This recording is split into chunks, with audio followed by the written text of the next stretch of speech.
কিতা কইতাম করতে কিছু নাই, তারপরে না কইলে নাই। হতাশ হতাশ এই কারণে, জাপান আইসে 6 মাস, বছর ঘুরে নাই। ওই পোলা সাজেস্ট করে বা ওই পোলায় কয় যে পিয়ার পাওয়া যাবো কেমনি, জাপানে পাসপোর্ট পাওয়া যাবো কেমনি, তারপরে আবার কইতাছে যে স্টুডেন্ট ভিসা ভালো হইব, SSW ভালো হইব, TIPT ভালো হইব, নাকি এই যে ইঞ্জিনিয়ার ভিসা ভালো হইব।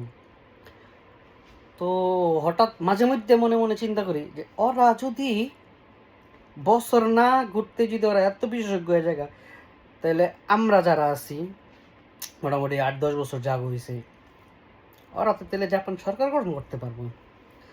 আর যারা আঙ্গু সিনিয়র, এক কথা বাদই দিলাম, আমরা যারাই আছি এরা তাহলে জাপানের সরকার কেমনি গঠন করতে কি আসে বিষয়ে এইটা মনে হয় আমরা ভালো বলতে পারবো অগ হিসাব করতে গেলে।